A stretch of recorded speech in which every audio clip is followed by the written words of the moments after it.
নজর রাখবো হাওড়ার জগৎবল্লভপুরের দিকে। সেখানে বিক্ষোভ দেখাচ্ছেন এলাকাবাসীরা। কি অভিযোগে? তারা অভিযোগ করছেন যে রাস্তা তৈরির নামে সেখানে দূষণ ছড়াচ্ছে, পিচ গলানোর কাজে দূষণের অভিযোগ আনছেন এলাকাবাসী। আমাদের সঙ্গে রয়েছেন প্রতিনিধি দেবাশিস।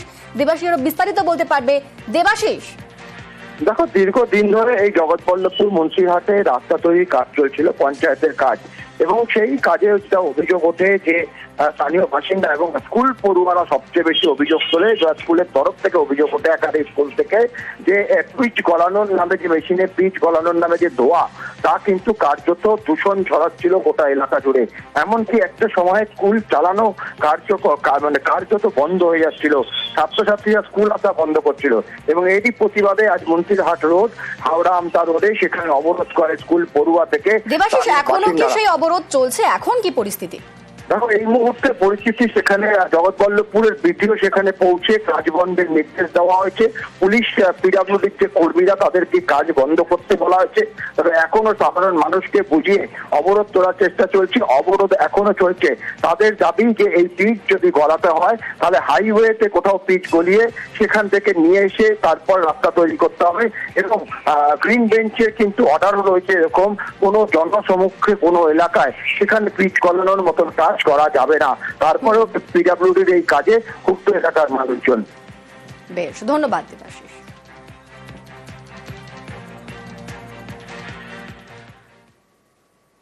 হাওড়ার বেলগাছিয়ার ভাগাড়ে ধস, আবর্জনা জমে নিকাশি ব্যবস্থার দফা রফা হয়ে গিয়েছে। অভিযোগ উঠছে প্রায় 10 দিন ধরে বামনগাছি রাস্তা ভাসছে নর্দমার জলে। প্রতিবাদে মঙ্গলবার পথে নামেন স্থানীয়রা। আসানসোলে আরেক সমস্যা, এখানে ভাগাড়ের বুকে আগুন।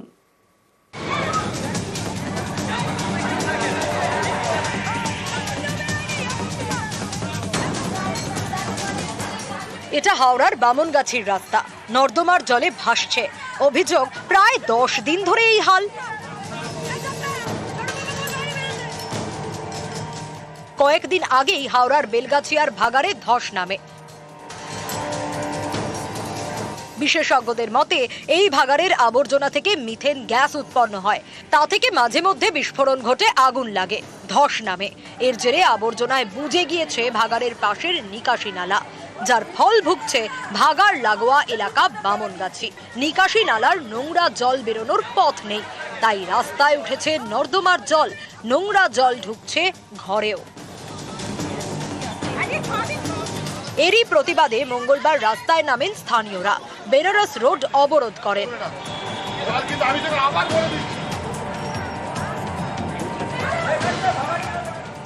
এই আমাদের 7 নম্বর ওয়ার্ডটা পুরো ভাগাড়ে ধস নেমেছে, তার জন্য পাইপে কোনো জল যাচ্ছে না। এত জল, আমাদের হাঁটুর উপরে জল, নোংরা কালো পচা জল। নর্দমা তো পরিষ্কারই হয় না, এক কোমর করে জল হবে, বর্ষা হলে সবার ঘরে ঘরে জল। সত্যি এটা খুব কষ্টদায়ক ঘটনা। আমি পাম্প বাড়াচ্ছি, অলরেডি 12টা পাম্প চলছে। যেখানে যেখানে যে সমস্ত জায়গায় অনেকটা জল কমাতে পেরেছি, সেখান থেকে পাম্পগুলোকে আমরা নিয়ে আসবো। কিন্তু এটার এমন ভৌগোলিক অবস্থান যে চৌবাচ্চা টাইপের হয়ে গেছে। পুরোপুরি সলিউশন এই মুহূর্তে পারবো না, অন্তত 15 থেকে 20 দিন সময় দিতে হবে।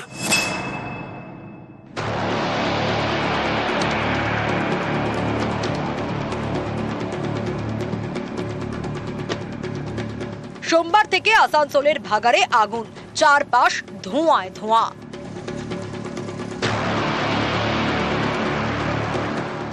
পশ্চিম বর্ধমানের আসানসোল হাওড়ার মতোই রাজ্যের অন্যতম প্রধান শিল্প শহর।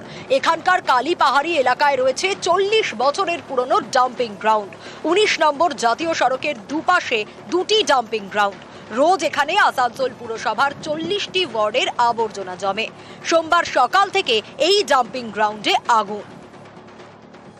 রাত্রিবেলা নিঃশ্বাস নিতে অসুবিধা হচ্ছে, জানলা দরজা বন্ধ করে ঘুমাতে হচ্ছে। তো ঘুম হবে কি করে? হাওয়া বাইরে থেকে না যাবে, খুললে মানে ওই নিঃশ্বাস নিতে অসুবিধা হচ্ছে।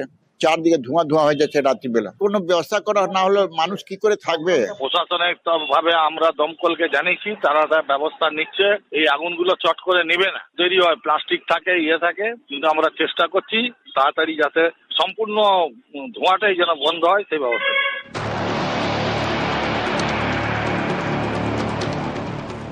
নিউজ 18 বাংলা। আর এবার নজর রাখবো একটু সন্দেশখালীর দিকে। সেখানে বাঁধ মেরামতির কাজ শুরু করা হয়েছে।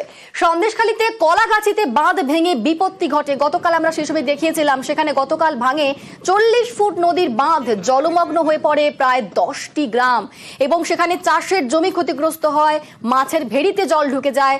তবে শেষ পর্যন্ত আজকে জোর কদমে সেখানে বাঁধ মেরামতির কাজ চলছে। আমাদের সঙ্গে রয়েছেন প্রতিনিধি অনুপম। এই যে কাজ সেখানে শুরু হয়েছে, কতটা আশ্বস্ত হচ্ছেন সেখানকার বাসিন্দারা?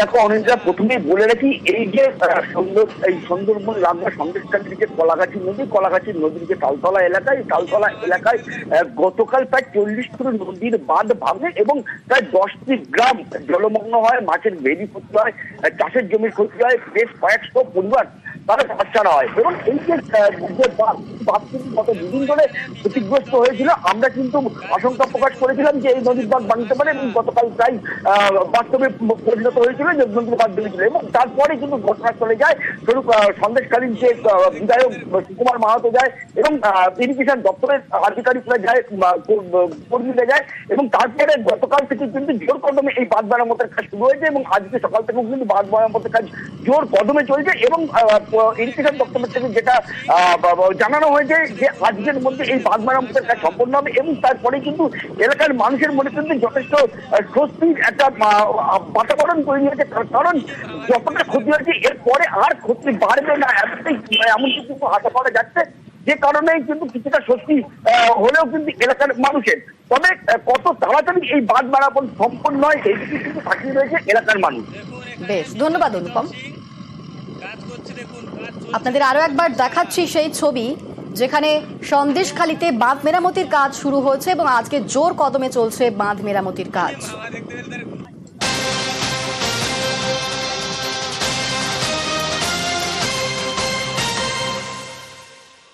আর এবার যে খবর আপনাদের সামনে দেখাবো, নির্ধারিত দামের চেয়ে বেশি দামে ওষুধ বিক্রি।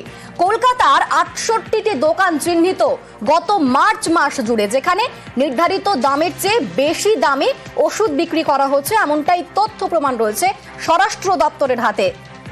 আমাদের সঙ্গে রয়েছেন প্রতিনিধি সোমরাজ, কি কি তথ্য উঠে আসছে? কোন কোন ওষুধ বেশি দামে বিক্রি করা হলো? দেখো, ক্যান্সারের ওষুধ, হাঁপানির ওষুধ, প্রেশারের ওষুধ সহ একাধিক ওষুধ বেশি দামে বিক্রি করা হচ্ছে। যে ওষুধের দাম রাখা আছে তার থেকে বেশি দামে বিক্রি করা হচ্ছে বলেই অভিযোগ উঠে আসছে এবং যে তথ্য প্রমাণ রাজ্যের হাতে এসে পৌঁছেছে। কলকাতার 68টি দোকানকে চিহ্নিত করে সেই দোকানগুলিকে কষান করা হয়েছে, অর্থাৎ সতর্ক করা হলো রাজ্যের তরফে, যা কার্যত নজিরবিহীন। গত মার্চ মাস জুড়ে রাজ্যের একটি উইং তারা অভিযান চালায় বিভিন্ন দোকান জুড়ে, যে কোন কোন দোকানে নির্ধারিত দামের চেয়ে বেশি দামে ওষুধ বিক্রি করা হচ্ছে। সেখানেই শুধুমাত্র কলকাতাতে 68টি দোকানকে চিহ্নিত করা হয়েছে এবং তার মধ্যে একাধিক নামী দোকান রয়েছে যারা বেশি দামে ওষুধ বিক্রি করছে। এবং তারপরেই স্বরাষ্ট্র দপ্তরের নির্দেশে রাজ্য স্বাস্থ্য দপ্তরের তরফে ওষুধের দোকানগুলিকে সতর্ক করা হয়েছে এবং কার্যত হুঁশিয়ারি দেওয়া হয়েছে যে এরপরেও যদি বেশি দামে তারা ওষুধ বিক্রি করা হয় তাহলে তাদের প্রয়োজনীয় লাইসেন্স বাতিল করে দেওয়া হবে। এবং এই যে ওষুধের দাম তা নিয়ন্ত্রণ করে ন্যাশনাল ফার্মাসিউটিক্যাল প্রাইসিং অথরিটি, তাদেরকে ইতিমধ্যেই জানানো হয়েছে রাজ্য স্বাস্থ্য দপ্তরের তরফে যে এই কলকাতার 68টি দোকান তারা বেশি দামে ওষুধ বিক্রি করছে এবং কলকাতার পর এবার জেলায় জেলায় যদি ওষুধের দাম বেশি দামে বিক্রি করছে নাকি তা নিয়েও অভিযান চালানোর নির্দেশ দেওয়া হয়েছে স্বাস্থ্য দপ্তরের তরফে বলেই নবান্ন সূত্রে জানা যাচ্ছে। এবং এই যে 68টি দোকান, এই 68টি দোকানের পর আরো কোনো দোকান কি বেশি দামে বিক্রি করছে তা নিয়েও কলকাতাতেও অভিযান চালানোর নির্দেশ দেওয়া হয়েছে, কিন্তু জেলায়, বিশেষ করে জেলায় প্রান্তিক অঞ্চলগুলিতে আরো বেশি করে অভিযান চালানোর নির্দেশ দেওয়া হয়েছে যে সেখানেও বেশি দামে ওষুধ বিক্রি করা হচ্ছে না।